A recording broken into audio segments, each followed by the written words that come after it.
somebody came in my room recently, you have a lot of things. You have a lot of stuff. Like, yeah. Don't you? Can you collect things? But I guess not everybody does that. Which is kind of sad.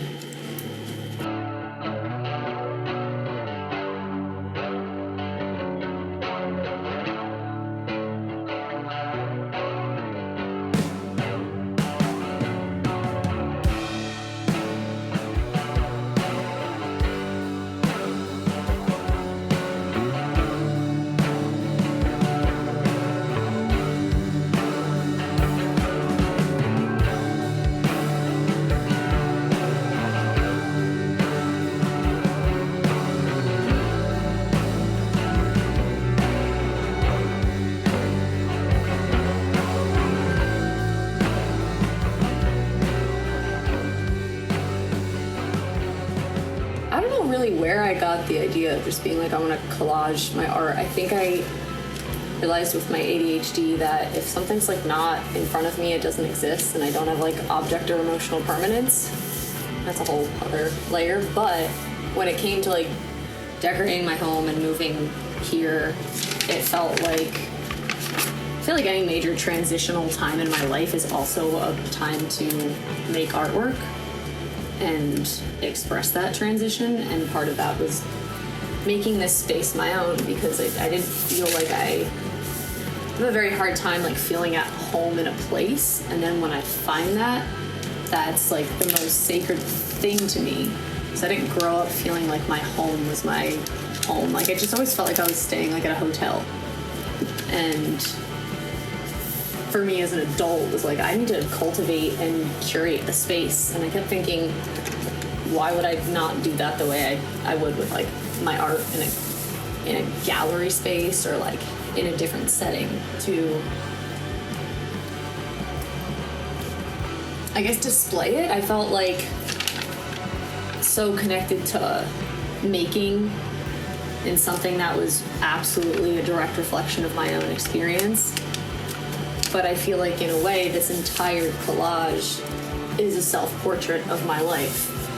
This was very therapeutic for me, to move into a space that had like blank walls and say, I can do whatever I want with this, but I didn't want to feel tied down to hanging things and damaging the walls. So I thought about approaching it as like, well, I can just collage it, and if I don't want to make anything permanent, because I, again, don't have any sense of security. So if I need my space to be completely home to me, and I think I've done that, but maybe some of these pages are things that don't still resonate, and they can always change. And I wanted to have the freedom of like, what if I want to design and decorate my room every season, and I can change what I want, and this is easier to change. And I feel like that's some type of a control and commitment layer to it, but it feels tangible. And I think I missed working with materials for a really long time. Like, I never painted, really. I wasn't really a painter or someone who like drew. Like, I could, but not like this. And this feels like, I don't know. I feel like everything on this wall is a reflection of me in some way, of what I like, or what I've like made, or that's also a lot of other people's artwork. And I think the more I have other people's artwork, friends or colleagues in some way, I feel like then I'm really curating something.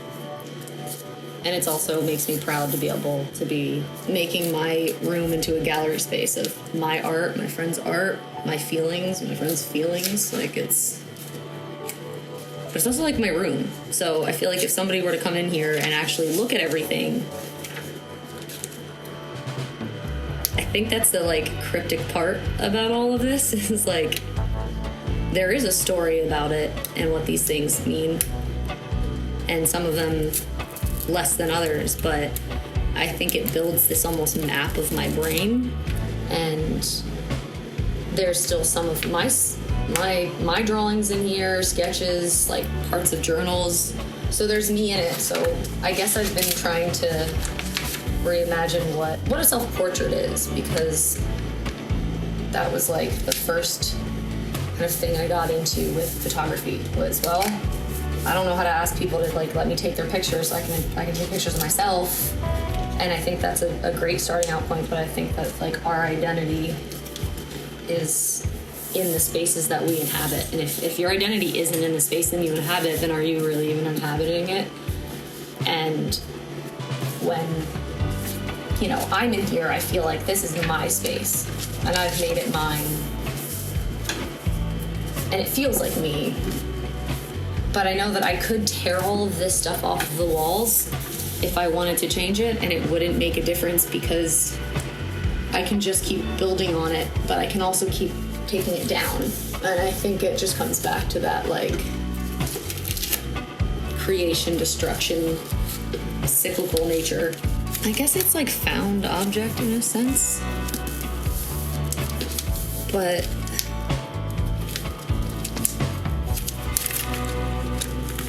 there's just something about actually piecing something together. And then, like, I definitely, like, there's a narrative. I feel like this is above my desk. This is above my vanity where I sit and I make myself feel or look a certain way. But I have, like, scrapbooking paper and I just put color blocks in of, like, just colors I like. Because I think I didn't want to stick to very matchy. I also like that it doesn't have to be perfect. I just started putting a couple pieces up and then it just became like this gargantuan piece. Like, this is on a print. The artist who does it always writes "handle with care" because it was a huge thing and he was delivering another print. And I was like, this is me. Handle me with care. Actually, this one was like the first one I did. I think I was a little bit like random with it, and now there's like a little bit more intention with like what I add to it, but I see things and I'm like, that'd be great in my collage. And I never really did a lot of collage, and then I had kind of started doing digital collage, but it didn't feel the same. And I think I would much rather it be something tangible that I can touch. Once I started doing it, I wanted to do it downstairs. I wanted to do it in the living room. I wanted to do it in the office. I just wanted to collage everything physically. And I tried to maybe like plan out things of maybe images I've shot that I want to be printed, and I would hang them up. And I just couldn't even look at it from a digital perspective because it just felt really flat. And this is like,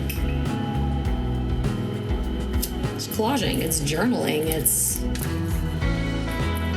I did these like, I guess blind contour kind of journaling things when I was briefly in graduate school, where I just like let these like kind of very passive, invasive thoughts come into my head and close my eyes and try to write down what I was saying and see what my handwriting was looking like, what I was kind of just doing a sketch of like, how the fuck do I put this into a doodle?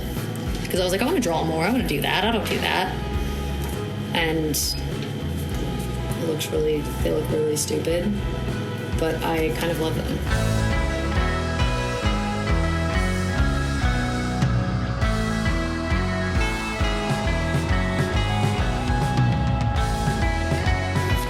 It used to be a lot easier. I would just sit and I just always fucking wrote, but now it's like, I feel like it takes more out of me.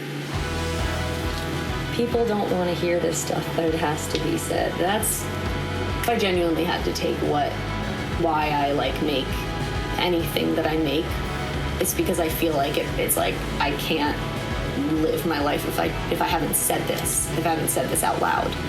And then it like doesn't exist, or it allows me to like process it.